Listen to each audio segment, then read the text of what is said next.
नमस्कार भैया। मित्रों, आज हुई तो थोड़ी देरी से है, लेकिन ग्रीवेंस कमेटी की मीटिंग आज रखवाई थी। बीच में कोरोना के कारण से मैं स्वयं भी पीड़ित हो गया उसमें, और इस बार कई महीने के बाद ये मीटिंग आज हुई है। कुल मिला के 10 ग्रीवेंसेस ऑफिशियली आई थी, और लगभग 5-6 वहाँ जो मेंबर्स थे उन्होंने भी अपनी ओर से कुछ ग्रीवेंसेस रखी थी। वैसे सबके बारे में जो समाधान हुआ उसमें मुख्य रूप से एक तो न्यू कॉलोनी के अंदर जो अवैध निर्माण हो रहा था उसका डेमोलिशन ऑर्डर हो गए थे, और मुझे किसी ने बताया अभी यहाँ कंप्लेंट्स में कि डेमोलिशन ऑर्डर होने के बाद, बिल्डिंग सील करने के बाद भी वहाँ दोबारा से कंस्ट्रक्शन कर ली गई, तो उसके खिलाफ जो बिल्डर है उसके खिलाफ FIR करने के आदेश दिए हैं कि ऐसी गतिविधि कोई भी सरकारी आदेशों की एग्जीक्यूशन ना करे, पालना ना करे, तो एक सीरियस है और उसके खिलाफ क्रिमिनल केस बनेगा। ऐसे ही पालम विहार में EWS जो कॉलोनी बनी है या भी बन रही है, तो वहाँ कुछ सुविधाएं देने की बात MCG की ओर से ये शिकायत मिली थी। उनको निर्देश दे दिए गए कि वहाँ हर प्रकार की सुविधा यथा समय उनको देकर के उसको पूरा करें। एक कंप्लेंट तीसरी, सारे होम्स सेक्टर 92 में, वहाँ जो फायर के नॉर्म्स हैं, फायर बुझाने के नॉर्म्स, वो हाई राइज बिल्डिंग होने के बाद भी और उन्होंने उसकी व्यवस्था नहीं की है, क्योंकि वो एक इलीगल एक प्रकार का इनका जो डॉक्यूमेंट है सारे होम्स का और रामप्रस्थ का, उसके ऊपर भी कार्रवाई होगी। और वहाँ उनको ये कह दिया गया कि उस सारी कॉलोनी को टाउन कंट्री प्लानिंग उसको टेक ओवर करें। टेक ओवर करने के बाद फिर जो पैसा रेजिडेंट से देना है उस पैसे के माध्यम से, चाहे वहाँ के बिजली के बिल हैं अथवा विकास के काम हैं जो भी पेंडिंग हैं, वो सारे उसके कराए जाएंगे। टेक ओवर की प्रोसेस चालू करेंगे।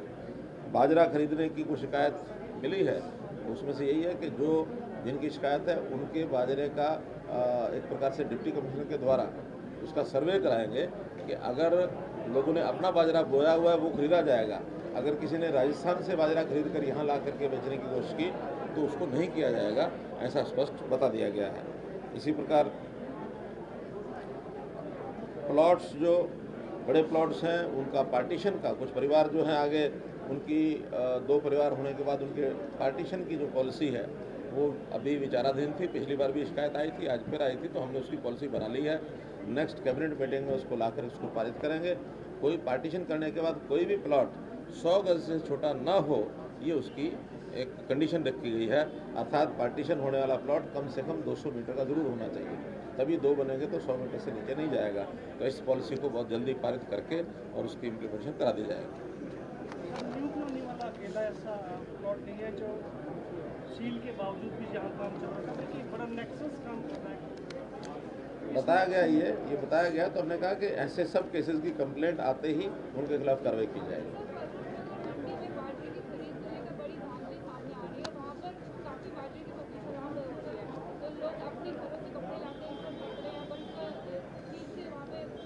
मैंने बताया कि बाजरे में एक बहुत बड़ा जो शिकायत मिली है, लोग राजस्थान से बाजरा सस्ता खरीद के यहाँ किसान का बाजरा बता के मंडियों में बेचना शुरू किया है। उसके ऊपर अभी जितना खरीदा गया है उसका भी हम लोग सर्वे कराएंगे, और जो नहीं खरीदा जा रहा है डिप्टी कमिश्नर के माध्यम से उनका सर्वे करा करके, यदि किसान ने अपने खेत में बाजरा बोया हुआ हरियाणा में और वो काट के लाया है तो उसका खरीदा जाएगा। अगर वो प्रूव नहीं होता तो इसका मतलब वो बाहर से खरीद के लाया है, राजस्थान से सस्ता बाजरा 1300 रुपये लगभग, वहाँ 1400 रुपये का रेट है, यहाँ 2150 रुपये का रेट है। तो ये लॉस हरियाणा स्टेट को होता है कि हम महंगा बाजरा जो खरीदते हैं MSP पर, वो हरियाणा के किसान का तो हम खरीदेंगे, ये हमारा दायित्व है, उसको बाद में सस्ते में बेचना पड़ता है। ये लॉस हरियाणा के किसान के हित के लिए तो हम करेंगे, लेकिन किसी दूसरे प्रदेश के किसान के हित के लिए इस लॉस को हरियाणा सरकार नहीं सहेगी। सर, हाल ही में किसान आंदोलन में जो अब अवैध कॉलोनियों का सिलसिला ख़त्म हो गया है, क्योंकि कोई अवैध कॉलोनी की आगे रजिस्ट्रेशन नहीं होगी, क्योंकि जो पासशुदा कॉलोनियाँ हैं या जो लाइसेंस्ड एरिया है, केवल रजिस्ट्री उन्हीं रेजिडेंशियल इलाकों में होगी। रेजिडेंशियल, कमर्शियल या इंडस्ट्रियल कोई भी है, उसके अतिरिक्त किसी एरिया की कोई रजिस्ट्री नहीं होगी, और जब रजिस्ट्री नहीं होगी तो लोग उसको बढ़ाना छोड़ेंगे। पिछली जो हो चुकी हैं उसके लिए समाधान ढूंढने के लिए सरकार गंभीर प्रयत्न कर रही है कि उनका क्या रास्ता निकाला जाए। हाल ही में जो किसान आंदोलन के बाद एक किसानों में रोष उत्पन्न हुआ है हरियाणा सरकार और उसके खिलाफ, क्या मानते हैं, क्या कोई गैप था दोनों के बीच में? पहली बात तो है कि इस सारे में हम अलग अलग प्रदेशों के हिसाब से इसको सोचें। ये आंदोलन पंजाब के किसानों की ओर से खड़ा किया गया है और वो भी किसानों की बजाय वहाँ से कुछ पॉलिटिकल पार्टी का जो स्पॉन्सर्ड है, कुछ संस्थाओं का स्पॉन्सर्ड है, इस प्रकार के किसान वहाँ से आए हैं। हरियाणा के किसान ने उसमें भागीदारी नहीं की है। मैं इसके लिए हरियाणा किसान का भी बहुत धन्यवाद करता हूँ और साथ में हरियाणा की पुलिस का भी मैं उनको भी एक प्रकार से सराहना करता हूँ कि हरियाणा पुलिस ने 2 दिन 3 दिन जब से ये विषय शुरू हुआ है बहुत संयम से काम लिया, कोई फोर्स का उपयोग नहीं किया, केवल उनको रोकने के लिए, क्योंकि इतनी बड़ी संख्या में दिल्ली में आकर के मिलने का कोई अर्थ है नहीं। हमने पंजाब के किसानों को अपील की है कि उनके प्रतिनिधि सरकार से बात करें। आखिर कोई बात करने के लिए हज़ारों किसानों की ज़रूरत नहीं होती है, उनमें तो उनके प्रतिनिधि आते हैं, कहीं 5, 11, 15 संख्या में आकर के बात करेंगे। तो इनको आह्वान भी किया है, अपील भी की है और मुझे लगता है रास्ता भी यही है। आखिर अब केंद्र सरकार में भी हमारे केंद्रीय मंत्रियों ने, हमारे होम मिनिस्टर ने, कृषि मंत्री ने, सब ने कहा है कि आप बड़ी संख्या बताइए कितने लोग आएंगे और हम 3 तारीख को बात करेंगे। अब डेट का आगे पीछे करना होगा तो वो करेंगे, अन्यथा बातचीत ही इसका एक माध्यम है और कोई रास्ता नहीं। मैं वही कह रहा हूँ कि इसमें राजनीतिक रोटियां सेकने का जो काम किया जा रहा है वो किसान के नाम पर, ये बहुत ही दुर्भाग्यपूर्ण है और मैं तो इसकी निंदा करता हूँ, ये निंदनीय भी है। सर, अभी कैप्टन अमरिंदर से बात हुई नहीं हुई आपने प्रयास किया? लगातार मैं तो 3 बार कह रहा था, लेकिन हमारे एक्सचेंज के लोगों ने, क्योंकि हमारे कहने पर बार बार वो फ़ोन करते रहे, कम से कम 6-7 बार उनके यहाँ फ़ोन किया, उनके स्टाफ के लोग उठाते रहे। अब कराते हैं 4 बजे कराते हैं, मीटिंग में है, यहाँ है, वहाँ है। यानी बड़ा अजीबोगरीब स्थिति कि एक मुख्यमंत्री दूसरे मुख्यमंत्री को बात कर रहा। आज तक मुझे 6 साल के इतिहास में ऐसा कभी नहीं आया। हमने अपने लोगों से भी करते हैं, विरोधी पक्ष के लोगों से भी करते हैं। इवन इससे पहले मेरे से कोई हमारी बात होती है, जब उन्हें फ़ोन मिला, कोई व्यस्तता होती है तो घंटे आधे घंटे में बातचीत हो जाती है। लेकिन इस बार लगातार 3 दिन प्रदर्शन करने के बाद भी he didn't come to the phone. ये माना जा सकता है कि उनका पीछे से नहीं, अब क्यों होगा क्यों नहीं होगा ये तो वो बताएंगे। मैंने तो खुले रूप से सार्वजनिक तौर पर बताया। माना जा सकता है उनकी साजिश है पीछे से। है ही है, उनके ऑफिस के कार्ड होल्डर ये इस आंदोलन के अंदर लोगों का प्रदर्शन करते रहे हैं कि आप इधर आइए, अब आइए, आगे आगे लीड करने वाले उनके ऑफिस के लोग हैं।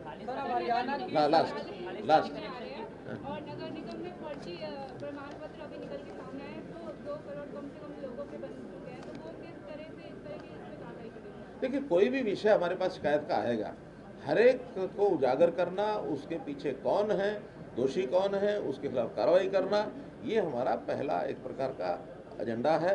हम किसी को बख्शते नहीं हैं। हम किसी भी समस्या को कारपेट के नीचे नहीं डालते हैं। जैसे पहले कांग्रेस की सरकारें करती रही, कभी कोई समस्या आई, put that problem under the carpet, उससे दबती नहीं है, समस्या ज़्यादा बढ़ती है। हमारे सामने कोई समस्या इस प्रकार की उजागर करता है, चाहे वो भ्रष्टाचार का विषय है, चाहे कोई अलग से बात है, उस सारे को पर्दाफाश करते हैं और जो दोषी है उसको दंडित करते हैं। धन्यवाद। खालिस्तानी कनेक्शन की बात सर इसमें सामने आ रही है, सभी कुछ अभी तक कोई इनपुट मिला नहीं? इनपुट ये है कि कुछ इस प्रकार के अनवांटेड एलिमेंट्स ये इस भीड़ के अंदर आए हुए हैं और हमारे पास रिपोर्ट्स जो हैं, अब इसका खुलासा अभी करना ठीक नहीं है, लेकिन जैसे ही कोई पुख्ता प्रमाण मिलेंगे आपको बताएंगे। कुछ उन्होंने नारे बोले हैं, एकदम सीधे सीधे नारे बोलते हैं, जो ये कहते हैं उनके अंदर से जो चली हैं, जो ऑडियोज वीडियोस चली हैं कि हम इंदिरा गांधी को ये कर सकते हैं तो मोदी को क्यों नहीं कर सकते हैं। सारी चीज़ें होंगी, एक बार इस समस्या का हल करेंगे सब। कोविड को लेकर पूछना था सर, अब आप ये तो उसके बाद क्या स्ट्रैटेजी है आपकी कोविड को लेकर स्पेसिफिकली गुड़गांव? देखिए, कुल मिलाकर प्रिकॉशन जो है वही एकमात्र उसका रास्ता है। जनता को अपील करते हैं कि प्रिकॉशन रखिए, प्रिकॉशन बरतेंगे तब हम अपने आप को कोविड से बचा पाएंगे। कोविड होने के बाद इलाज में तो सरकार सहयोगी हो सकती है, लेकिन कोविड को रोकने में हमने अपने आप ही इसके ऊपर काम करना पड़ेगा। मुझे कोरोना ना आए, कोविड से मैं ग्रसित ना हूँ, तो इसके लिए मुझे सावधानियां बरतनी पड़ेंगी। तो फिर सोशल डिस्टेंसिंग है, वो मास्क की बात है, वो कहीं भीड़ गैदरिंग में लोग ना जाएं, और उसके लिए सैनिटाइजेशन का जो सारा सिस्टम है उसको। वैक्सीन के लिए क्या कर रहे हैं? वैक्सीन का अभी प्रयोग चल रहा है, 3rd स्टेज है उसकी एक्सपेरिमेंट की, और उस 3rd स्टेज के कंप्लीट होने के बाद इस वैक्सीन को जनता को उपलब्ध कराया। सिचुएशन है वैक्सीन स्टोरेज और अब बता ना, थर्ड फेज शुरू हुआ है, सारे देश में शुरू हुआ है। थर्ड फेज कंप्लीट होने के बाद फिर वैक्सीन जितनी उपलब्ध होगी चरणबद्ध तरीके से कैटेगरीज तय करेंगे कि पहले कौन सी कैटेगरी, दूसरी कौन सी, तीसरी कौन सी। स्पष्ट रूप से पहली कैटेगरी वही होगी जो सीवियर्स है, जो हमारे कोरोना हेल्थ डिपार्टमेंट जो है, खास करके जो कोरोना की लड़ाई को फ्रंट लाइन पर लड़ रहे हैं, उनको सबसे पहले वैक्सीन उपलब्ध कराई जाएगी। 250 करोड़ का एक्सपीरियंस